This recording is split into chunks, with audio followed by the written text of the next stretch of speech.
Kitab Ulangan pasal 11. Kebesaran Tuhan. Kamu harus mengasihi Tuhan Allahmu dengan melakukan perintah, hukum, dan ketetapannya.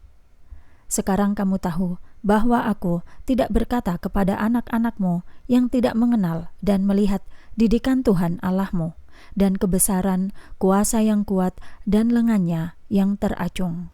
Tanda-tanda dan pekerjaannya yang telah dia lakukan di tengah-tengah Mesir atas Fir'aun, Raja Mesir, dan seluruh negerinya.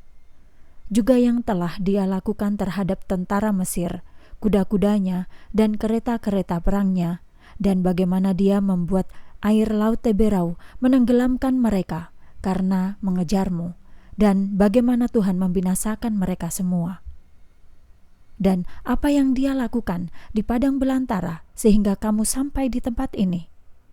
Apa yang dia lakukan terhadap Datan dan Abiram, anak-anak Eliab, keturunan Ruben, ketika tanah membuka mulutnya dan menelan mereka beserta seluruh isi rumahnya, tenda-tendanya, dan semua harta di kaki mereka dari tengah-tengah orang Israel.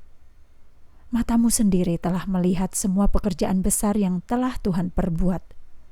Kamu harus menaati seluruh perintah yang kuberikan kepadamu hari ini, supaya kamu kuat untuk pergi dan memasuki tanah yang kamu akan mendudukinya, supaya panjang umurmu di tanah yang telah Tuhan janjikan kepada nenek moyangmu dan keturunannya, suatu negeri yang berlimpah susu dan madunya.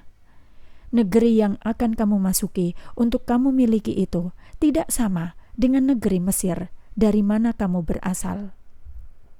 Di Mesir, kamu menanam bibit dan harus menyirami ladangmu seperti kebun sayur.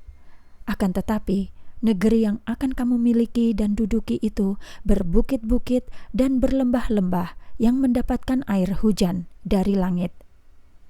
Sebuah tanah yang dipelihara oleh Tuhan Allahmu. Tuhan Allahmu mengawasinya sejak awal hingga akhir tahun.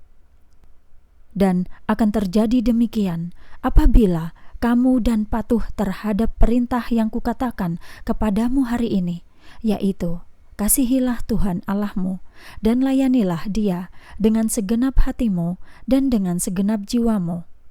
Maka aku akan menurunkan hujan untuk tanahmu pada waktunya, yaitu awal dan akhir musim, sehingga kamu dapat mengumpulkan gandummu, anggurmu, serta minyakmu.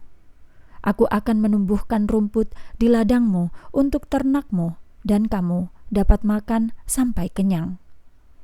Berhati-hatilah supaya hatimu tidak terbujuk dan berpaling untuk melayani ilah lain dan menyembah kepadanya. Maka murka Tuhan akan bangkit kepadamu dan Dia akan menutup langit sehingga hujan tidak turun. Tanahmu tidak akan menghasilkan dan kamu segera binasa di tanah yang subur yang Tuhan berikan kepadamu. Haruslah kamu mengingat dalam hati dan jiwamu seluruh perintah ini. Kamu harus mengikatnya sebagai tanda di tanganmu dan jadikanlah lambang di dahimu. Ajarkanlah juga kepada anak-anakmu. Bicarakan tentang hal ini apabila kamu duduk di rumahmu, dan ketika dalam perjalanan, dan ketika kamu berbaring, dan ketika kamu bangun.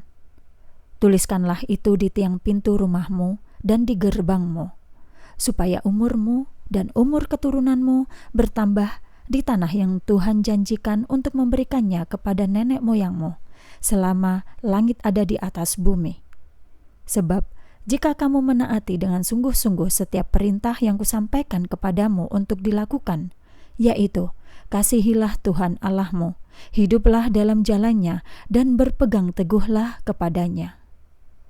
Kemudian Tuhan akan mengusir semua bangsa itu dari hadapanmu, sehingga kamu menduduki negeri bangsa-bangsa yang lebih besar dan lebih berkuasa daripada kamu. Setiap tempat yang kamu injak dengan telapak kakimu itu akan menjadi milikmu, dari padang belantara sampai Lebanon, dan dari sungai itu, yaitu sungai Efrat, sampai laut terjauh, jadi batasmu. Tidak ada seorang pun yang dapat bertahan melawanmu. Tuhan Allahmu akan memberikan kegentaran dan ketakutan kepada seluruh negeri yang kamu injak, seperti yang telah Dia janjikan. Pilihan Israel, berkat atau kutuk. Lihatlah, pada hari ini aku menghadapkanmu pilihan, berkat atau kutuk. Berkat jika kamu mendengarkan perintah Tuhan Allahmu yang kukatakan kepadamu pada hari ini. Dan kutuk jika kamu tidak mendengarkan perintah Tuhan Allahmu dan menyimpang dari jalan yang kuperintahkan kepadamu hari ini dengan mengikuti ilah lain yang tidak kamu kenal. Apabila Tuhan Allahmu membawamu ke tanah yang akan kamu masuki untuk mendudukinya, kamu harus mengucapkan berkat di gunung Gerizim dan kutuk di gunung Ebal. Bukankah kedua gunung itu terletak di seberang sungai Yordan, di belakang jalan menuju arah matahari terbenam dalam wilayah orang Kanaan, di padang yang bersebelahan dengan Gilgal, dekat pohon-pohon terbantin di More? Kamu akan menyeberangi sungai Yordan dan memiliki tanah yang diberikan Tuhan Allahmu kepadamu. Kamu akan mendudukinya dan tinggal di sana. Kamu harus sungguh-sungguh menaati seluruh ketetapan dan hukum yang kuberikan kepadamu hari ini.